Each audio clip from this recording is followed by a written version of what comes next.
आज सरू के घर में ऐसा दर्द छाया है जिसने हर दिल को हिला दिया है, क्योंकि चंद्रकांत की आखिरी विदाई का समय आ चुका है। सरू और वेद टूटे हुए दिल के साथ उन्हें अंतिम सफर पर ले जाने वाले हैं और इस पल ने पूरे परिवार को अंदर तक झकझोर दिया है। रिश्तों, दर्द और बिछड़ने की ये घड़ी कहानी में एक बहुत बड़ा मोड़ लेकर आने वाली है। आखिर सरू और वेद कैसे खुद को संभालेंगे और चंद्रकांत की आखिरी यात्रा क्या नया बदलाव लाएगी?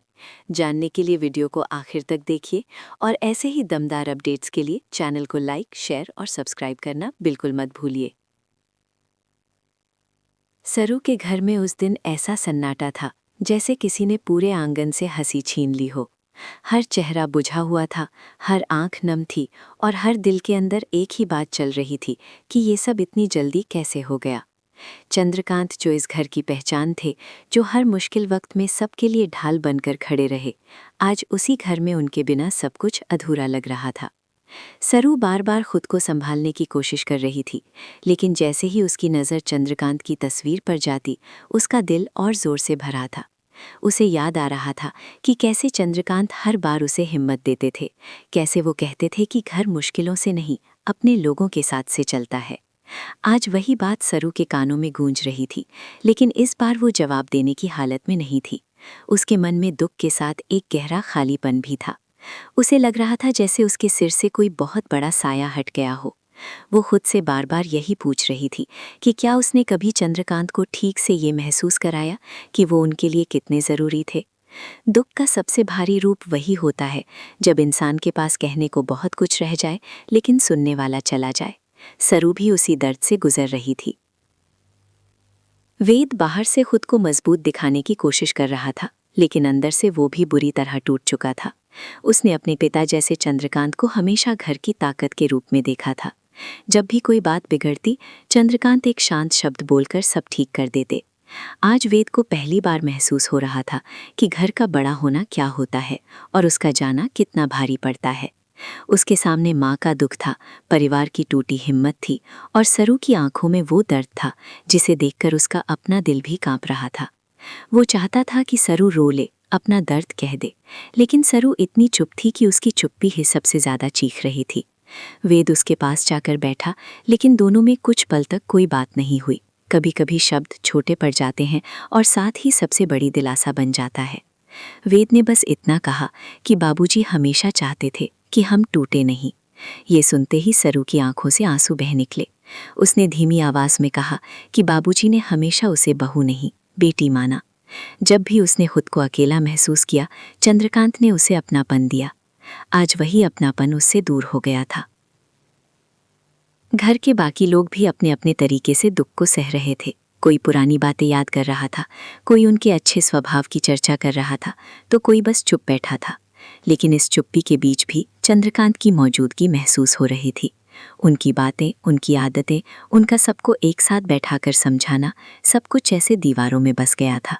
सरू को याद आया कि कैसे चंद्रकांत ने कई बार घर की लड़ाई को बढ़ने से रोका था। उन्होंने ही वेद और सरू के रिश्ते को कई बार संभाला था, जब गलतफहमियां दोनों को दूर करने लगी थीं। उन्हें रिश्तों की कीमत पता थी। वो जानते थे कि घर को जोड़ना आसान नहीं होता और जब कोई जोड़ने वाला चला जाए तो बिखराव का डर और बढ़ जाता है। यही डर आज सरू के मन में भी था। उसे लग रहा था कि चंद्रकांत के बिना ये घर सिर्फ दुख में नहीं, बल्कि एक नए इम्तिहान में दाखिल हो गया है। अब हर किसी की असली सूझ, असली ताकत और असली कमजोरी सामने आएगी। सरू ने अपने आंसू पोंछे, लेकिन उसका दिल अभी भी भारी था। उसने चंद्रकांत के साथ बिताए छोटे छोटे पल याद किए। कभी उनकी डांट में छिपा प्यार, कभी उनकी सलाह में दिखती समझदारी, कभी उसके लिए लाया गया छोटा सा तोहफा, कभी बिना कुछ कहे उसके सिर पर रखा गया हाथ। ये सब याद करके उसे लग रहा था कि इंसान चला जाता है, पर उसका प्यार घर की हवा में रह जाता है। सरू को अब समझ आ रहा था कि चंद्रकांत सिर्फ इस परिवार के मुखिया नहीं थे, वो इस घर की धड़कन थे। उनके जाने के बाद हर चीज़ अपनी जगह पर होते हुए भी बिखरी हुई लग रही थी। वेद ने जब देखा कि सरू फिर से टूट रही है, तो उसने उसे संभालने की कोशिश की, लेकिन इस बार सरू ने उससे कहा कि कुछ दुख ऐसे होते हैं जिन्हें बस जीना पड़ता है। ये सुनकर वेद चुप हो गया, क्योंकि वो जानता था कि सरू सच कह रही थी। फिर भी उसने मन ही मन ठान लिया कि चाहे कुछ भी हो, वो इस दर्द में सरू को अकेला नहीं छोड़ने वाला। धीरे धीरे ये बात साफ होने लगी कि चंद्रकांत के जाने के बाद अब घर की जिम्मेदारी और भी ज्यादा बढ़ जाएगी। लेकिन इस दुख के बीच सबसे बड़ा सवाल ये था कि क्या परिवार उनके दिए संस्कारों को बचा पाएगा। सरू के मन में यही जंग चल रही थी। वो टूटी हुई थी, लेकिन उसे लग रहा था कि अगर आज वो कमजोर पड़ गई तो चंद्रकांत की दी हुई सीख अधूरी रह जाएगी। उसने मन में तय किया कि चाहे उसका दिल कितना भी रोए, वो इस घर को बिखरने नहीं देगी। वहीं वेद भी समझ चुका था कि अब सिर्फ बेटे की तरह रोना काफी नहीं है, अब उसे चंद्रकांत की जगह भी कुछ हद तक भरनी होगी। लेकिन ये जगह भरना आसान नहीं था। पिता जैसी समझ, धैर्य और अपनापन हर किसी में नहीं होता। इसी वजह से वेद के मन में डर भी था और जिम्मेदारी का बोझ भी। घर का दुख सिर्फ एक इंसान के जाने का दुख नहीं था, बल्कि उस सहारे के टूट जाने का दुख था जिस पर सबका भरोसा टिका था। यही दर्द, यही खामोशी और यही टूटा हुआ घर आगे एक ऐसे पल की तरफ बढ़ रहा था जहां सरू और वेद को सिर्फ अपने लिए नहीं बल्कि चंद्रकांत के सम्मान के लिए भी मजबूत बनना था। जब घर में ये बात उठी कि चंद्रकांत को आखिरी विदाई देने का समय आ गया है, तब सरू के पैर जैसे जमीन में जम गए। वो उस सच्चाई को मानना ही नहीं चाहती थी जिसे पूरा घर धीरे धीरे स्वीकार कर रहा था। किसी अपने के जाने की खबर एक दर्द देती है, लेकिन उसकी आखिरी विदाई का पल उस दर्द को सच बना देता है। सरू का दिल यही कह रहा था कि काश समय कुछ देर के लिए रुक जाए, काश ये पल टल जाए, काश एक बार फिर चंद्रकांत आंख खोलकर सबको वैसे ही समझा दें जैसे हमेशा करते थे। लेकिन जीवन की सबसे बड़ी सच्चाई यही है कि कुछ सफ़र ऐसे होते हैं जहां से कोई वापस नहीं आता। सरू ने कांपते हाथों से चंद्रकांत की तस्वीर को देखा और उसके अंदर जैसे बरसों की यादें एक साथ जाग उठें। उसे याद आया कि कैसे चंद्रकांत ने हर मुश्किल समय में उसका साथ दिया, कैसे उन्होंने उसके दुख को अपना दुख समझा, कैसे उन्होंने उसे इस घर में इज्जत और जगह दी। आज वही सरू खुद को बहुत छोटा और बहुत अकेला महसूस कर रही थी। पर इसी अकेलेपन के बीच एक नई बात उसके मन में उठी। उसने सोचा कि अगर वो आज टूटकर बैठ गई तो चंद्रकांत की विदाई अधूरी रह जाएगी। वो इंसान जिसने सबको संभाला, उसकी आखिरी राह भी सम्मान और प्यार से भरी होनी चाहिए। वेद ने जब सरू की आंखों में ये बदलता हुआ भाव देखा तो उसे भी अंदर से एक ताकत मिली। वो खुद भी दुख में था, लेकिन उसे लग रहा था कि इस समय अगर वो पीछे हट गया तो वो चंद्रकांत के बेटे होने का फर्ज पूरा नहीं कर पाएगा। उसने सरू के पास जाकर बहुत शांति से कहा कि बाबूजी ने हमेशा हमें साथ रहना सिखाया है, इसीलिए उनकी आखिरी यात्रा भी हम साथ मिलकर पूरी करेंगे। ये सुनते ही सरू की आंखों से फिर आंसू आ गए, लेकिन इस बार उन आंसुओं में सिर्फ दर्द नहीं था, सम्मान भी था। उसने धीमी आवाज में कहा कि चंद्रकांत ने उसे हमेशा अपनापन का एहसास दिया, इसीलिए वो भी उन्हें बेटी की तरह आखिरी विदाई देंगी। वेद ने सरू का हाथ थाम लिया। उस पल दोनों के बीच कोई बड़ा वादा नहीं हुआ, कोई लंबी बात नहीं हुई, लेकिन उनका साथ ही बहुत कुछ कह गया। दुख के समय में जो साथ बिना शब्दों के खड़ा रहे, वही रिश्ता सबसे सच्चा होता है।